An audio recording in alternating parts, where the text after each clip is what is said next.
Hey guys, Scott. Out for a hike today. Just wanted to shoot a video for you guys while I was out here.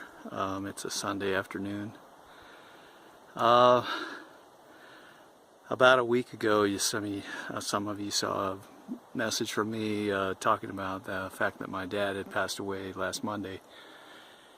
And I just wanted to shoot a video and say thanks to everybody who offered their condolences and well wishes. I really appreciate it. Thank you guys. The family and I got together Monday afternoon and shared a few tears and a lot of memories about my dad, their grandpa.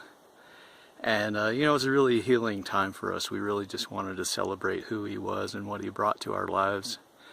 And I just feel so blessed that I had a great dad who had a good outlook on life, and I learned a lot of things from him. I guess, I just want to talk for a minute about some of those things that I learned. One after another, as we all gathered to commemorate Dad, everyone talked about what a kind and gentle soul he was.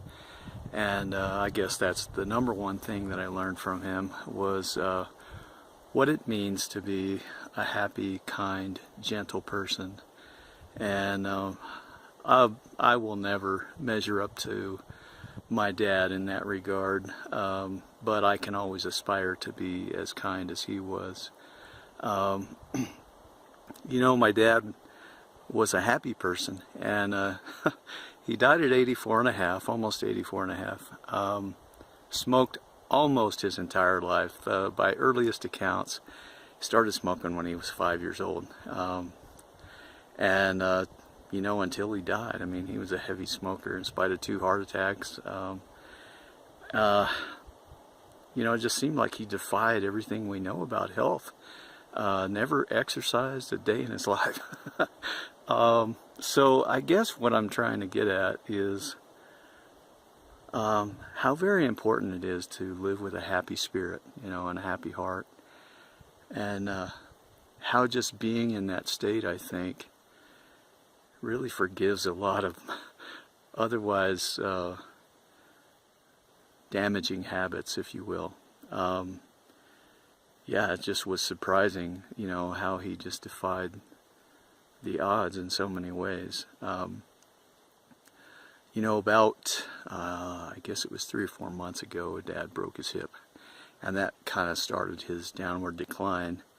But really, I want to back up even further. My dad was a truck driver, and he loved what he did. He absolutely loved it. He drove most of his life, he drove for Safeway Foods. Ran a city route in Kansas City for many years, and then his last few years working with them, ran over the road down to Wichita and Oklahoma City. And I just remember my dad always talking about just how much he loved being behind the wheel of a big rig and how safe he felt in that vehicle. And there wasn't a route across this country that he didn't know. I mean, anytime I struck out on a road trip, I always called Dad to ask him, hey, what's the best way to go? What's the alternate routes? He just, he was a valuable resource in that regard. And once again, that goes back to what I was saying about the importance of being a happy person and doing what you love to do. Shortly after my dad retired, I think he was around 62 when he retired, was forced to take an early retirement, just a few years early. He then went to work running a chainsaw for the state of Missouri, just clearing brush and things.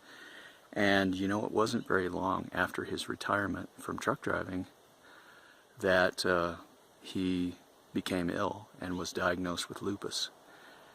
And I can't help but wonder today if, subsequent to that diagnosis, my dad just really throughout his entire last, 20-some years of his life, from the day he retired from truck driving, just really did not enjoy good quality of life at all, health-wise. And so I just wonder if You know, letting go of his first love, which was driving that truck, maybe had a lot to do with his decline. You know, he still was a very positive person in his sickness. And again, another great lesson for all of us to ponder. But yeah, I mean, it was just a remarkable demonstration of, you know, just a solid approach to life. He wasn't a particularly spiritual person. He didn't practice any kind of a religion. But what he did practice was just, like I say, being happy and being kind-hearted and empathetic towards others. And, you know, isn't that what every spiritual tradition teaches anyway? So I just wanted to take a minute today, guys, to, again, thank you all for offering your kind support and condolences. I'm just fine. You know, it's been expected, and I'm happy for my dad that his suffering is over, and that, you know, maybe he's embarked on another life already, or wherever he is, in whatever form or in whatever vibration. I know he's exactly as he should be now. And again, I'm feeling blessed. I feel blessed about with all of you having been able to connect with you, and thanks again for your support. I'm going to get on with my hike today and enjoy this beautiful Sunday afternoon here in the mountains near my home in southeastern Arizona, and I'll see you guys in another video. Take care.